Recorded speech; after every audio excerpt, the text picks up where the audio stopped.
हमारे जीवन में प्रेरणादायक कहानियों मोटिवेशनल स्टोरीज इन हिंदी का एक अलग ही महत्व होता है। स्ट्रेस भरी इस फास्ट दुनिया में अक्सर ऐसे क्षण आते हैं जब हम स्वयं को निराशा के भंवर में फंसा पाते हैं। ऐसे में लगभग हर किसी को मोटिवेशन की जरूरत पड़ती ही है, चाहे वह किसी के बोले गए प्रेरक शब्द या कहीं लिखे प्रेरक वाक्य या फिर प्रेरणादायक कहानियाँ। मोटिवेशनल स्टोरीज इन हिंदी हमें निराशा के उस भंवर से बाहर निकालकर नए जोश का संचार करती हैं। आज के इस ब्लॉग के माध्यम से हम आपको कई सारे उदाहरण के साथ मोटिवेशनल कहानियां, प्रेरक कहानी हिंदी में पढ़ने के लिए मिलेंगी। मोटिवेशनल स्टोरी यानी ऐसी कहानी जिसे पढ़कर हमारे अंदर जागरूकता आ जाती है, हमारा मन प्रफुल्लित हो जाता है या मुश्किलों के सामने लड़ने की ताकत आती है।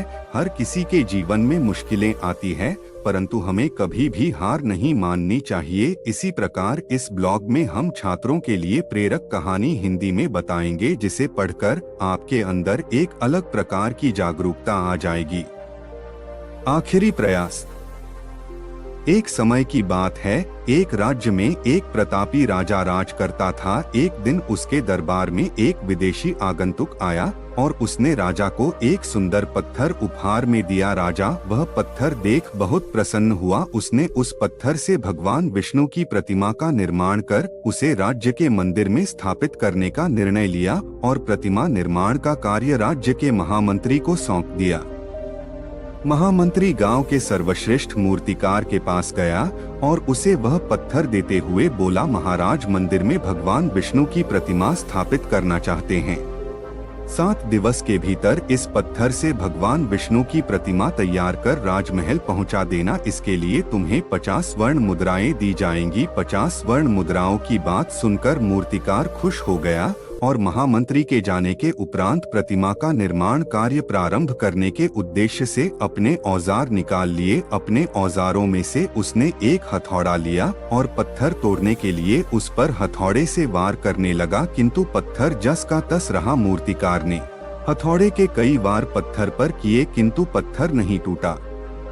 50 बार प्रयास करने के उपरांत मूर्तिकार ने अंतिम बार प्रयास करने के उद्देश्य से हथौड़ा उठाया, किंतु यह सोचकर हथौड़े पर प्रहार करने के पूर्व ही उसने हाथ खींच लिया कि जब 50 बार वार करने से पत्थर नहीं टूटा तो अब क्या टूटेगा। वह पत्थर लेकर वापस महामंत्री के पास गया और उसे यह कह वापस कर आया कि इस पत्थर को तोड़ना नामुमकिन है, इसलिए इससे भगवान विष्णु की प्रतिमा नहीं बन सकती। महामंत्री को राजा का आदेश हर स्थिति में पूर्ण करना था, इसलिए उसने भगवान विष्णु की प्रतिमा निर्मित करने का कार्य गांव के एक साधारण से मूर्तिकार को सौंप दिया। पत्थर लेकर मूर्तिकार ने महामंत्री के सामने ही उस पर हथौड़े से प्रहार किया और वह पत्थर एक बार में ही टूट गया। पत्थर टूटने के बाद मूर्तिकार प्रतिमा बनाने में जुट गया। इधर महामंत्री सोचने लगा कि काश पहले मूर्तिकार ने एक अंतिम प्रयास और किया होता तो सफल हो गया होता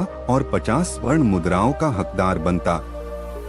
सीख मित्रों, हम भी अपने जीवन में ऐसी परिस्थितियों से दो चार होते रहते हैं। कई बार किसी कार्य को करने के पूर्व या किसी समस्या के सामने आने पर उसका निराकरण करने के पूर्व ही हमारा आत्मविश्वास डगमगा जाता है और हम प्रयास किए बिना ही हार मान लेते हैं। कई बार हम 1-2 प्रयास में असफलता मिलने पर आगे प्रयास करना छोड़ देते हैं, जबकि हो सकता है कि कुछ प्रयास और करने पर कार्य पूर्ण हो जाता या समस्या का समाधान हो जाता। यदि जीवन में सफलता प्राप्त करनी है तो बार बार असफल होने पर भी तब तक प्रयास करना नहीं छोड़ना चाहिए जब तक सफलता नहीं मिल जाती।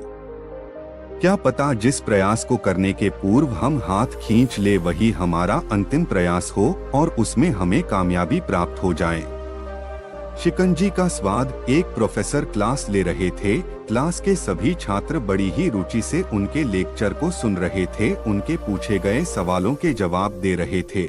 लेकिन उन छात्रों के बीच कक्षा में एक छात्र ऐसा भी था जो चुपचाप और गुमसुम बैठा हुआ था। प्रोफेसर ने पहले ही दिन उस छात्र को नोटिस कर लिया, लेकिन कुछ नहीं बोले। लेकिन जब 4 5 दिन तक ऐसा ही चला तो उन्होंने उस छात्र को क्लास के बाद अपने केबिन में बुलवाया और पूछा, तुम हर समय उदास रहते हो, क्लास में अकेले और चुपचाप बैठे रहते हो, लेक्चर पर भी ध्यान नहीं देते, क्या बात है, कुछ परेशानी है क्या? सर, वो छात्र कुछ हिचकिचाते हुए बोला, मेरे अतीत में कुछ ऐसा हुआ है जिसकी वजह से मैं परेशान रहता हूँ, समझ नहीं आता क्या करूँ। प्रोफेसर भले व्यक्ति थे, उन्होंने उस छात्र को शाम को अपने घर पर बुलवाया। शाम को जब छात्र प्रोफेसर के घर पहुँचा तो प्रोफेसर ने उसे अंदर बुलाकर बैठाया, फिर स्वयं किचन में चले गए और शिकंजी बनाने लगे। उन्होंने जानबूझकर शिकंजी में ज्यादा नमक डाल दिया।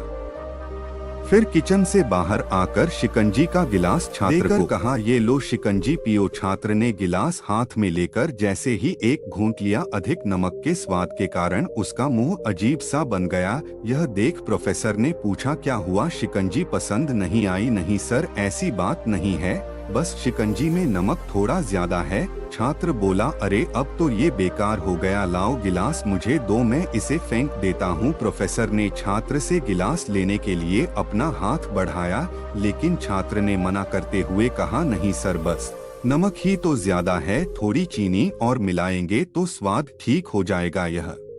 यह बात सुन प्रोफेसर गंभीर हो गए और बोले, सही कहा तुमने, अब इसे समझ भी जाओ, ये शिकंजी तुम्हारी जिंदगी है, इसमें घुला अधिक नमक तुम्हारे अतीत के बुरे अनुभव हैं। जैसे नमक को शिकंजी से बाहर नहीं निकाल सकते, वैसे ही उन बुरे अनुभवों को भी जीवन से अलग नहीं कर सकते। वे बुरे अनुभव भी जीवन का हिस्सा ही हैं, लेकिन जिस तरह हम चीनी घोलकर शिकंजी का स्वाद बदल सकते हैं, वैसे ही बुरे अनुभवों को भूलने के लिए जीवन में मिठास तो घोलनी पड़ेगी ना। इसलिए मैं चाहता हूँ कि तुम अब अपने जीवन में मिठास घोलो। प्रोफेसर की बात छात्र समझ गया और उसने निश्चय किया कि अब वह बीती बातों से परेशान नहीं होगा।